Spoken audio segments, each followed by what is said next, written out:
Ya, entonces vamos a empezar. La clase del día de hoy es acerca de las estructuras biológicas y funcionales del ser humano y el sistema neurológico. ¿Ya? A ver.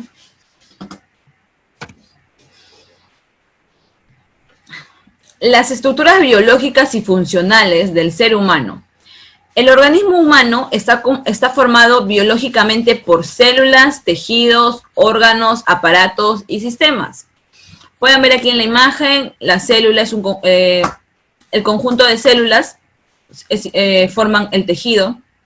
El conjunto de tejidos van a formar un órgano. El conjunto de órganos van a formar un sistema o aparato.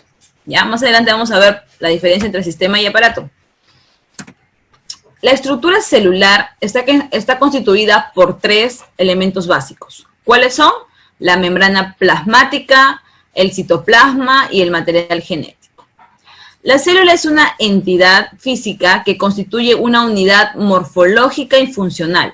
¿Ya? Entonces, fundamental para estructurar, para una estructura viviente, para un cuerpo, un ser humano. Posee la capacidad de realizar 3 funciones. ¿Cuáles son las funciones de la célula? Crecimiento, reproducción y la continua respuesta de estímulos. Hay tipos de células, como conocemos, la célula procariota y la eucariota. La definición de las células procariotas se caracterizan porque carecen de una membrana alrededor de un núcleo y tienen la información genética dispersa en el citoplasma. En cambio, la célula eucariota posee una membrana nuclear, presentan orgánulos citoplasmáticos rodeados de membrana, también tienen una información genética envuelta dentro de la membrana que forma el núcleo, ¿ya? Entonces, la procariota carece de núcleo, mientras que la eucariota tiene núcleo. Los dos tienen información genética, pero la procariota tiene una información genética dispersa en el citoplasma. En cambio, la eucariota tiene una información genética envuelta dentro de la membrana. ¿Ya? La célula eucariota es una estructura compleja que se caracteriza por estar rodeada de una membrana citoplasmática que contiene citoplasma y que rodea al núcleo. ¿Qué es el citoplasma? Esto se encuentra distribuido en un gran número de orgánulos de distinta naturaleza que constituyen componentes estructurales como cuál. ¿Qué es lo que compone el citoplasma? Los lisosomas, los ribosomas, el aparato de Golgi, centriolos, retículo endoplasmático, mitocondrias. No vamos a tocar el tema a profundidad de biología, va a ser puntual, ¿no? Por ejemplo, acá tienen un cuadro donde dice cómo no es la estructura de la célula eucariota. Aquí van a encontrar la membrana plasmática, el citoplasma, los orgánulos y el núcleo. Acá van a poder ustedes visualizar qué función realiza cada elemento, por qué está formado y cuál es la importancia de lo que contiene. ¿Ya? Por ejemplo, la membrana plasmática tiene el límite exterior de la célula. Su función es proteger a la célula y regular la entrada y salida de las moléculas. El citoplasma son sustancias orgánicas que está conformada por proteínas, carbohidratos y lípidos, que produce y libera energía y sintetiza proteínas y contribuye al crecimiento. En los orgánulos como el retículo endoplasmático, el aparato de Golgi, mitocondrias, ribosomas, lisosomas o centriolos o microfilamentos o otros, van a encontrar ahí cuál es su función. Por ejemplo, de las mitocondrias es generar la energía y tiene la función de la respiración celular. En el núcleo es de forma esférica u ovoide, rodeada por una doble membrana de iguales características a la citoplasmática. Contiene la información genética del ADN y ARN. ¿Ya? Fisiología celular. La función más importante de la célula es el transportar las sustancias a través de las membranas. Esto sirve como una barrera que entre el líquido intracelular y el extracelular. El líquido extracelular tiene como función que las células se mezclen fácilmente con la sangre y los compuestos por grandes cantidades de cloro y sodio, pero en pequeñas cantidades de potasio y fosfato. En cambio, el líquido intracelular es rico en potasio y fosfatos y pobres en sodio y cloro. Es lo invertido. Ahora, hay procesos físicos ante la fisiología celular como ¿cuál? La difusión. ¿Qué es la difusión? Es un movimiento que provoca las partículas que entran y salen a través de los poros de la membrana celular y de su proporción lipídica, ¿ya? Como pueden ver aquí en la imagen, difusión es ese movimiento que es el ingreso y la salida. Aquí la difusión simple al momento del ingresar y la fusión facilitada al momento de realizar la expulsión. Otro proceso físico es la osmosis y también tenemos la filtración. ¿Qué es la osmosis? Es la difusión neta del agua a través de una membrana, selectivamente permeable dependiendo del gradiente de concentración del soluto.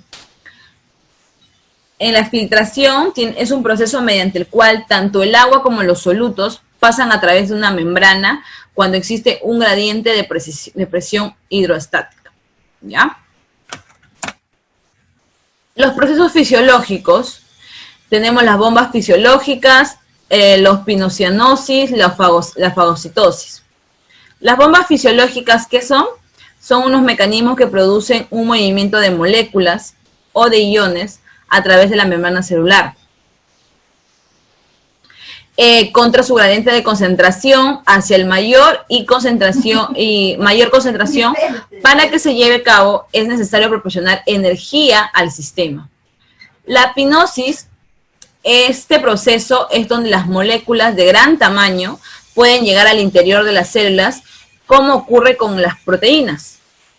Y la fagocitosis es la ingestión de las partículas voluminosas, como por ejemplo las bacterias, los tejidos en degeneración, que están libres en el líquido extracelular. Aquí, por ejemplo, está la imagen.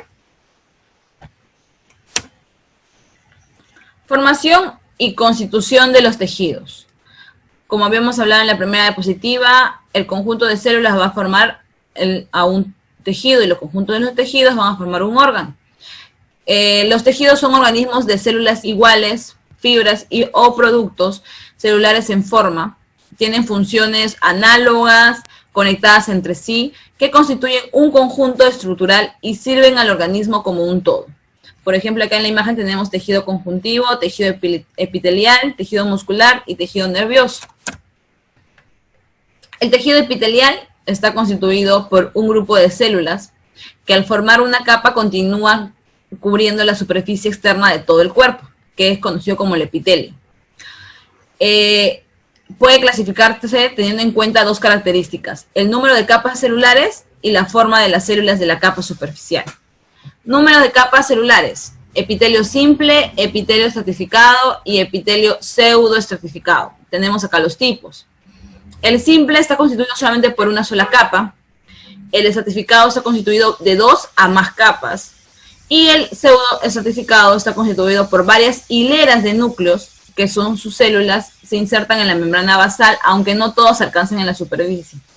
Como aquí ven en la imagen, el epitelio simple solamente por una sola capa, el epitelio estratificado por 2 o más capas, y el pseudo, que está constituido por varias hileras de núcleos. La forma de las células de la capa superficial, ¿cómo está dividido? Puede ser tejido escamoso, plano o pavimentoso, puede ser un tejido cúbico, puede ser un tejido prismático columnar. En el caso del tejido escamoso, cubren tanto cavidades corporales como vasos sanguíneos y linfáticos.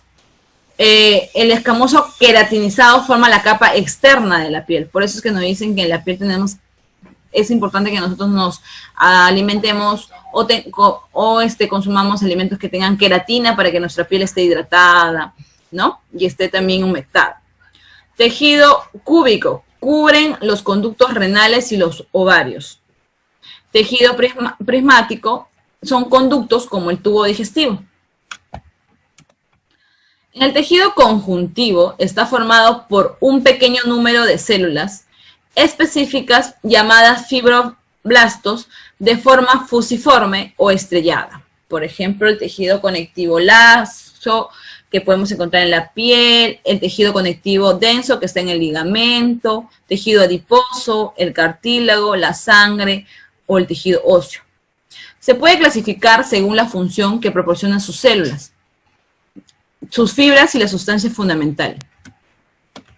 Aquí hay un cuadro donde está la clasificación, nos habla de la constitución, la localización, la función y su subdivisión. Por ejemplo, en el caso del tejido óseo, tenemos en su constitución están los osteoblastos, los osteocitos, osteoclastos y sustancias fundamentalmente formadas por colágenos y sales minerales. Localización son los huesos. En su función es formación y reabsorción del hueso y la producción de elementos sanguíneos en la sujeción del cuerpo. Subdivisión, grado de madurez y estructura. Tenemos aquí hay una clasificación, no en todos los tejidos encontramos subdivisión. En el caso de cartilaginosos, óseo y hematopoyético, sí tenemos. En el tejido muscular se caracteriza por presentar células alargadas, cilíndricas o en aguja, como acá podemos ver en la imagen, músculo cardíaco, músculo esquelético, músculo suave. Están encargadas de realizar un trabajo especializado específico, la contracción y en menor grado la conducción. Se puede clasificar teniendo en cuenta sus aspectos microscópicos o su localización. Por ejemplo, acá hay una clasificación, el aspecto microscópico, tenemos un tejido muscular liso o estriado. Un ejemplo del tejido liso es, en el citoplasma tienen proteínas contráctiles, miofilamentos, que están agrupados a las miofibrillas, encargadas de la contracción y movimientos involuntarios. Con respecto al estriado, son células alargadas con numerosos núcleos en su periferia. En el citoplasma tenemos el miofilamentos y también que están agrupadas las miofibrillas. En la localización tenemos el músculo esquelético, visceral o cardíaco. En el tejido nervioso está constituido por dos tipos de células, las neuronas y las neuroglías. En las neuronas son especializadas en la conducción del impulso nervioso y las neuroglías que forman la sustancia que sirve de unión y sostén para los nervios. Dependiendo de su localización predominante, existen dos tipos de tejido nervioso central o tejido nervioso periférico. En el central tenemos el cerebro y la médula espinal. En el periférico tenemos los nervios periféricos, los ganglios y el sistema nervioso autónomo y las terminaciones nerviosas de los órganos sensoriales.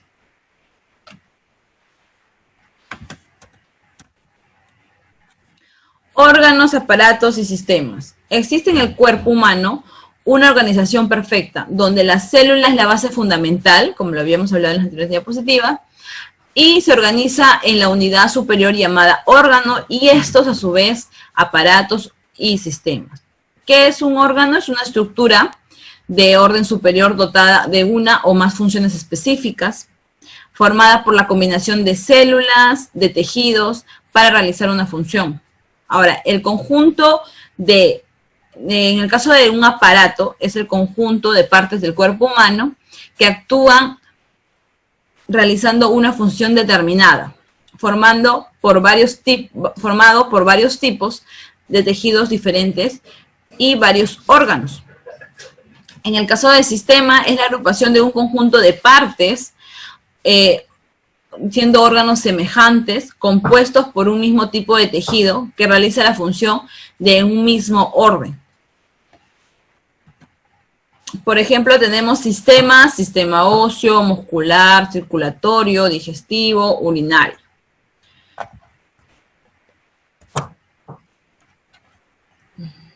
Bases topográficas del cuerpo.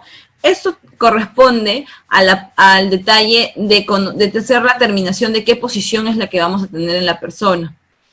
Se usa para fijar una posición en estructuras, caras y regiones del cuerpo, tomando siempre como referencia la posición anatómica. tenemos la posición distal, proximal, la dorsal, la posterior, inferior, la lateral, anterior. Son esos términos que se usan para la parte de la topografía del cuerpo humano, que van a ser términos que nos van a describir cuáles son las posiciones de la persona, ¿no? Para poder realizar ya sea los procedimientos, realizar el movimiento, realizar la evaluación. Va a depender mucho el tipo de manejo del término que usemos. Como les he dicho, por ejemplo, tenemos la posición superior, la posición anterior o ventral, como algunos lo dicen, la posterior o dorsal. En el caso de la posterior o dorsal, tenemos la que está situada por detrás en relación con una parte o todo el cuerpo. Por ejemplo, la nuca está situada en la parte posterior del cuello. En el caso de anterior, es la que está situada en la parte de delante. Por ejemplo, la rótula está situada en la cara anterior de la pierna. Entonces, en el caso, por ejemplo, del término proximal, es lo que está más cercano al tronco o al sitio de origen de una parte del cuerpo. Por ejemplo, la rodilla es proximal a la relación del pie. Y así van a poder encontrar lo que es con respecto a los términos de la topografía en el cuerpo humano.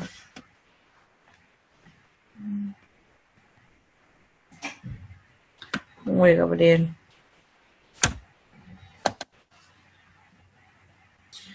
No te preocupes, Rosa, puedes ingresar nada más y al final puedes consultar si en caso te falta, al momento que cuántas diapositivas ha pasado para poder explicarte. En el caso que tengan problemas con su internet, si en caso se va a cortar o algún detalle, o se les cierra el programa, vuelven a entrar al mismo ID y contraseña y van a poder visualizar el curso normalmente.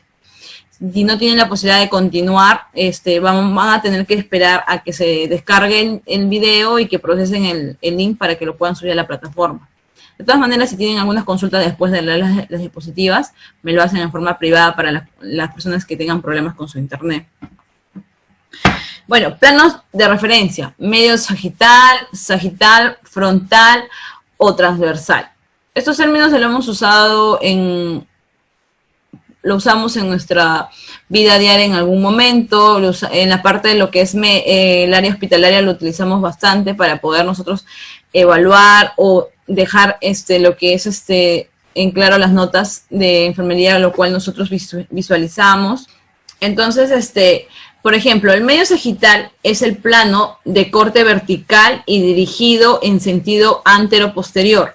Como ustedes miran aquí en la imagen, el medio sagital es como que le diríamos la parte vertical, ¿no? Que pasa la longitud a través del cuerpo sobre la sutura craneal, que es el punto donde está la cabeza, y lo divide en dos mitades simétricas, derecha e izquierda. En el sagital podemos tener en cuenta que es un plano vertical que pasa a través del cuerpo en sentido antero-posterior de la misma manera como el medio sagital y divide al cuerpo en proporciones desiguales, derecha o izquierda. El frontal es un plano longitudinal, como ven aquí, que va de izquierda a derecha y que pasa por una sutura del cráneo, también igual de la misma manera, cortando el plano medio con un ángulo de 90 grados. En el caso de una transversal, es un plano perpendicular, que va a dividir al cuerpo en planos de medio y frontal, y proporciona la parte superior e inferior del cuerpo humano. Las cavidades corporales, en el caso, por ejemplo, son espacios limitados que contienen los órganos protegidos,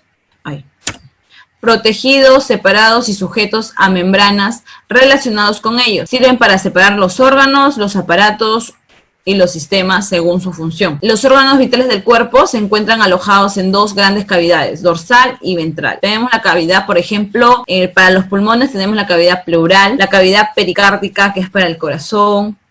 Tenemos cavidad abdominal, donde está el sistema digestivo, cavidad pelviana también. Entonces, las cavidades se encuentran alojadas donde hay conjunto de órganos. Entonces va a ser por ejemplo, cuando hacemos la cavidad pelviana, es la que está situada en el abdomen y es la que algunos contiene, pues, ¿no?, el intestino grueso, con el delgado, contiene los aparatos del sistema digestivo, ¿no? En la región abdominal vamos a tener la localización de órganos abdominales, lo cual vamos a tener una división de 9 zonas, que va a ser dividido por 4 líneas, 2 horizontales y 2 verticales. Aquí en la imagen pueden ver que hay una división de 9 zonas, donde está el hipocondrio derecho, el hipocondrio izquierdo, la fosa ilíaca derecha, la fosa ilíaca izquierda, el vacío izquierdo, el vacío derecho. Y estas divisiones que es en la parte medial, que es el epigastrio, la región umbilical y el hipogastrio. Entonces, aquí en la imagen pueden ver que, por ejemplo, el colon ascendente, donde se encuentra en el vacío derecho, donde encontramos lo que es el páncreas en el epigastrio. Entonces, los órganos van a ser ubicados de acuerdo a esta zona. Por eso cuando a veces ustedes examinen a los pacientes, en el momento que les señala el dolor en su zona abdominal, ustedes van a poder inducir qué dolor puede ser de acuerdo a qué órgano está.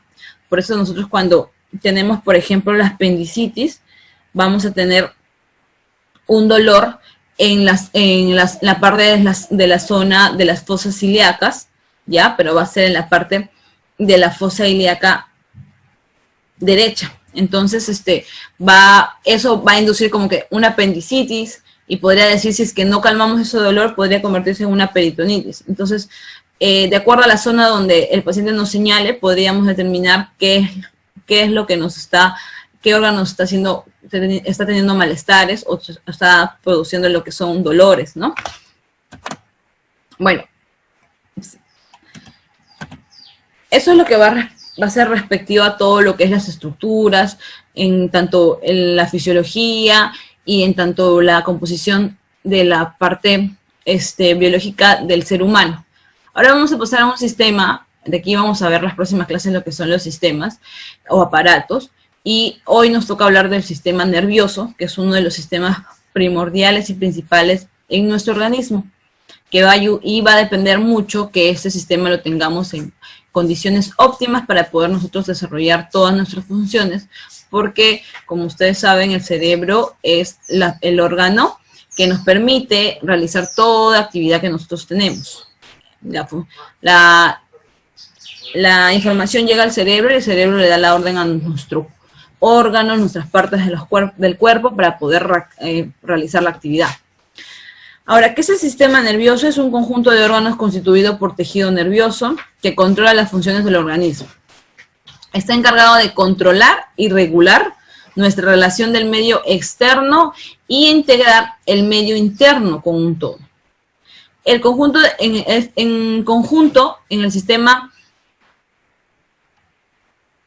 perdón, aquí se me equivoqué, en el sistema nervioso ejerce un control ante todo el organismo, como lo habíamos iniciado aquí. Ahora, el sistema nervioso tiene una célula principal, que la célula principal son las neuronas. Esta está formada por grupos, se encuentra repartida, bueno, en todo el organismo.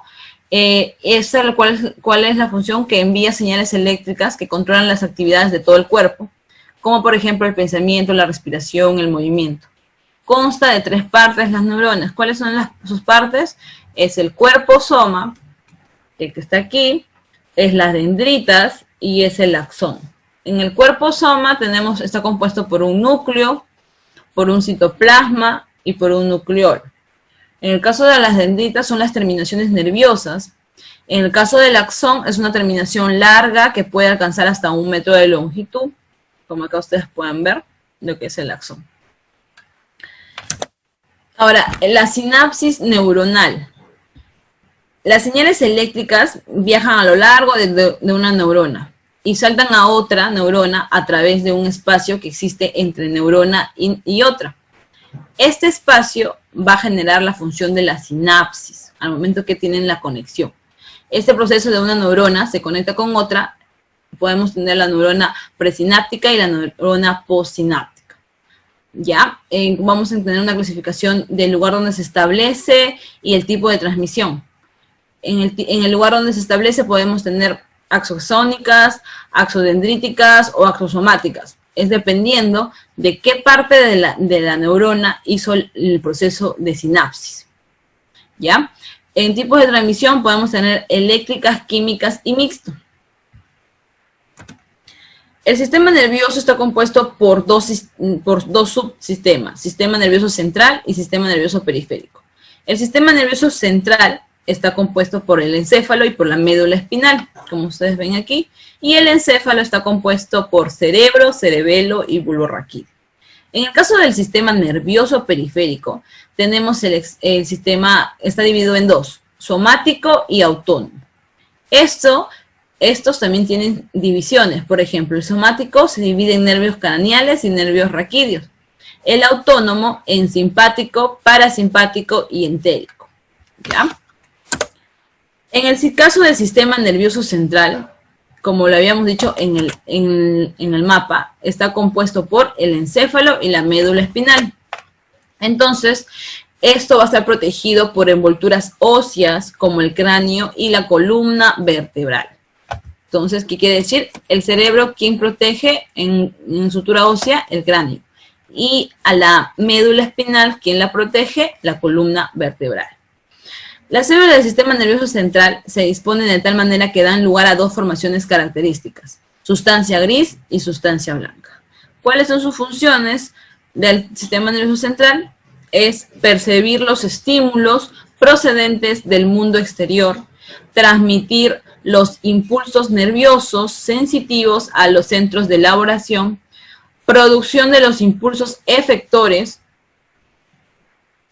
transmisión de estos impulsos efectores a los músculos esqueléticos. Acá en la imagen podemos ver el encéfalo, que está compuesto por la parte del cerebro, el cerebelo y el bulbo raquídeo. Y la médula espinal, que aquí lo pueden ver como si fuera, pareciera también de igual manera como un axón, una manguera. Pero esto de aquí lo está protegiendo la columna vertebral. Y el cerebro, a la parte del encéfalo, le protege el cráneo. El encéfalo tiene características, por ejemplo, está protegido por los huesos del cráneo en la cavidad craneana, la estructura central más importante del sistema nervioso, y está protegido por meninges y el líquido cefalorraquídeo. Meninges, tenemos clasificación de meninges, 3 clasificaciones, dura madre, aracnoide y pía madre.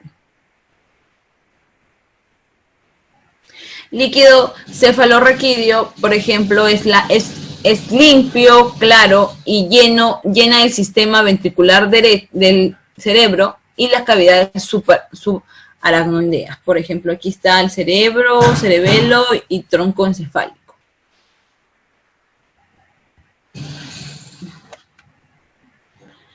En el caso del cerebro, está formado por la sustancia gris por fuera y la sustancia blanca por dentro. Cuenta con más de 1 millón de neuronas, con más de 10.000 millones de neuronas, representante en el 10% de total de las células existentes en el encéfalo.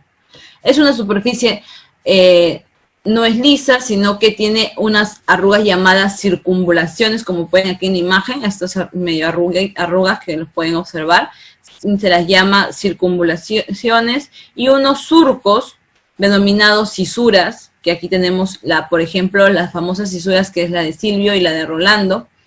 Está dividido por hendidura en dos partes, llamado hemisferio derecho y hemisferio izquierdo. En los hemisferios se distinguen zonas de lóbulos que llevan el nombre del hueso en que se encuentran, ¿no? Por ejemplo, acá en la imagen, el lóbulo temporal, el lobo occipital, el lóbulo frontal y el lóbulo parietal. En caso del lóbulo temporal, actúa la parte de la memoria, en el lobo occipital actúa la parte de la visión, en el lóbulo frontal la planificación, coordinación y control y ejecución de conductas, y en la cuestión del lóbulo parietal está el procedimiento de información sensorial.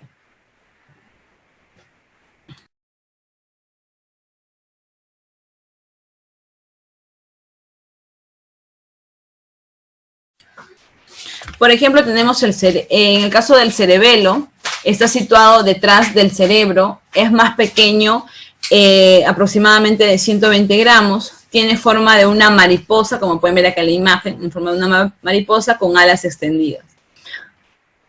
Consta de 3 partes, 2 hemisferios cerebelosos y el cuerpo vermiforme, como acá lo pueden ver. Coordina este órgano, esta parte del encéfalo, es el encargado de coordinar los movimientos y los músculos al caminar o realizar otras actividades motoras.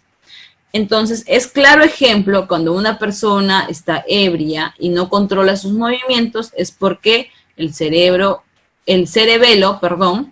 no está haciendo la función adecuada por el exceso de la toxicidad que tiene, ya sea de alcohol o droga.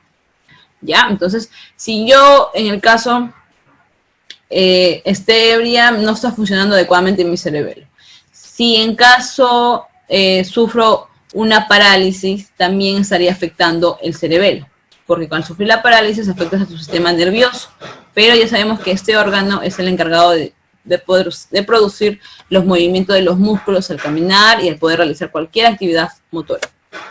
El bulbo raquídeo está formado por el mesencéfalo y la protuberancia anular o puente de tronco encefálico. Y el bulbo raquídeo, también llamado como médula oblonga, ¿no? ¿Qué es lo que hace el bulbo raquídeo? Controla las funciones como la respiración, la regularización del ritmo cardíaco y aspectos primarios de la localización del sonido.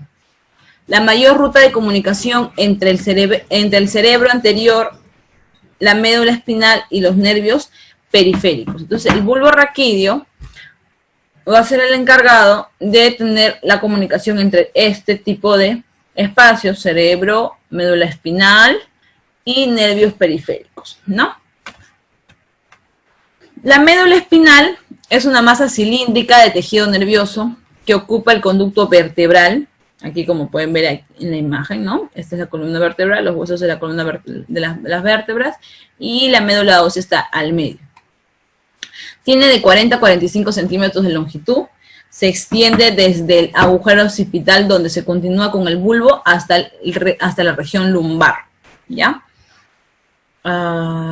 Está protegida por las membranas de las meninges y por el líquido cefalorraquídeo. De las médulas salen los 31 pares nerviosos que les da un aspecto segmentado, 8 cervicales, 12 torácicos, 5 lumbares, y 5 sacros y el coxis, ¿ya? Como acá pueden ver, el tronco encefálico, la médula espinal, la vértebra y la parte final que algunos lo llaman como la cola del caballo.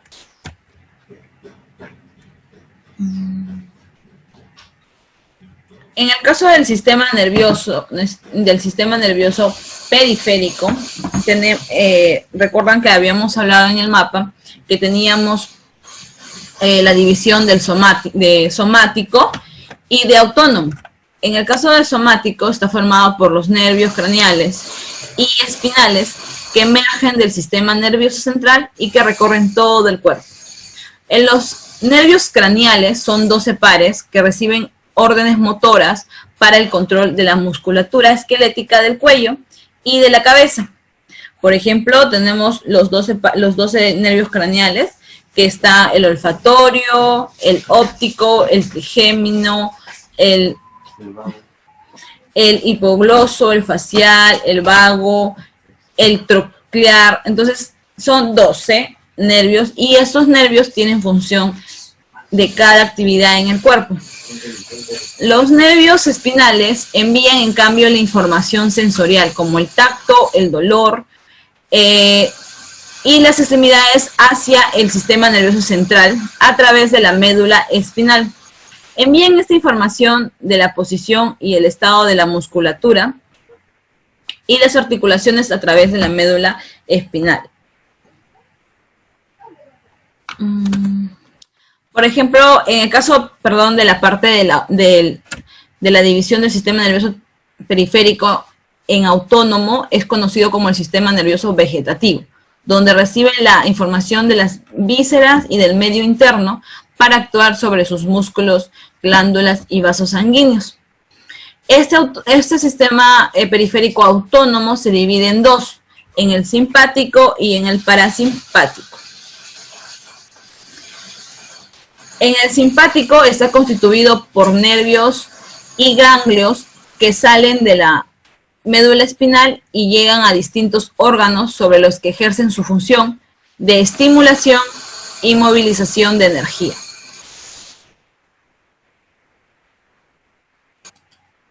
Tenemos el parasimpático, que sus nervios nacen del encéfalo y de la médula espinal.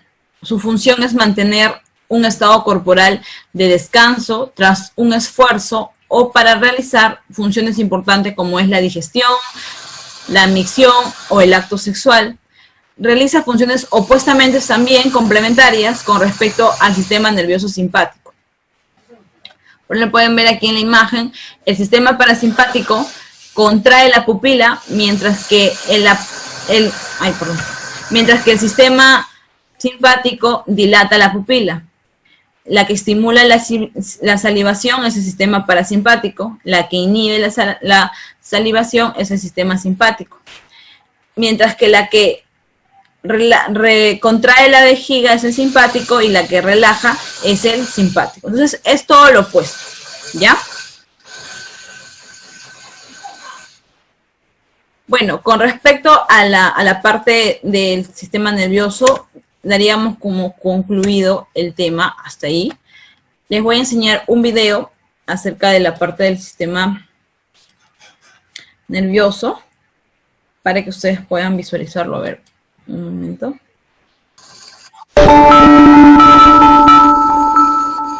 El funcionamiento del sistema nervioso. El sistema nervioso es un conjunto de órganos y red de tejidos nerviosos que coordinan las actividades conscientes e inconscientes del organismo. Su unidad básica es la neurona. Las neuronas son células especializadas que reciben estímulos y conducen los impulsos nerviosos. A diferencia de las demás células del organismo, estas no se dividen. Están formadas por un cuerpo unicelular. De este salen por un lado las dendritas, que reciben información, y por otro un axón, cubierto de vainas de mielina, que conduce impulsos. La comunicación funcional entre dos neuronas se denomina sinapsis. La más frecuente es la que se produce entre el axón de una neurona y la dendrita de otra hasta que alcanza el cuerpo celular. Es aquí cuando se lleva a cabo la transmisión del impulso nervioso. El sistema nervioso lo podemos dividir en sistema nervioso central y sistema nervioso periférico, a su vez dividido en sistema nervioso somático y sistema nervioso autónomo. Este se divide en dos ramas, la rama simpática y la parasimpática. El sistema nervioso central satisface las necesidades vitales y está formado por el encéfalo y la médula espinal. El encéfalo lo conforma el cerebro, órgano de las facultades intelectuales, que regula el funcionamiento de los demás centros nerviosos, recibe sensaciones y elabora respuesta a dichas situaciones. El cerebelo, que coordina los movimientos de los músculos al realizar actividades motoras, como por ejemplo caminar. Y el bulbo raquídeo, que regula el funcionamiento del corazón y músculos respiratorios. La médula espinal conduce las sensaciones hasta el cerebro y las respuestas del mismo a los músculos. El sistema nervioso periférico está formado por nervios y ganglios que comunican el sistema nervioso central con los órganos sensoriales, glándulas y músculos. El sistema nervioso somático lleva la información captada por los receptores sensoriales como los ojos o la piel hasta el sistema nervioso central. Asimismo, permite la conducción de impulsos a los músculos para llevar a cabo movimientos voluntarios, como teclear. El sistema nervioso autónomo produce respuestas involuntarias. Permite determinadas acciones como el funcionamiento del aparato digestivo, respiratorio, circulatorio, es decir, actividades internas de nuestro organismo. Sus dos ramas realizan acciones opuestas de una misma función. La rama simpática nos prepara para la acción. Se activa en determinadas situaciones de estrés o emergencia. La rama parasimpática, al contrario que la anterior, media en las actividades que ocurren cuando el organismo está en reposo. Por ejemplo, mientras la rama simpática permitiría acciones como dilatar la pupila, aumentar la frecuencia cardíaca o relajar los bronquios, el sistema parasimpático permitiría contraer la pupila, disminuir la frecuencia cardíaca o contraer los bronquios. El sistema nervioso es uno de los más importantes de nuestro organismo. Está conectado con todos los órganos y tejidos del cuerpo y también es el responsable de nuestras emociones. Sufrir problemas en el sistema nervioso puede dar lugar a trastornos graves como afecciones en el corazón, arterias, dolores de cabeza, etc. Por esto, desde Mejor con Salud te aconsejamos cuidar y fortalecer tu sistema nervioso a través del ejercicio, la alimentación. Lo ideal para el cerebro son los alimentos frescos.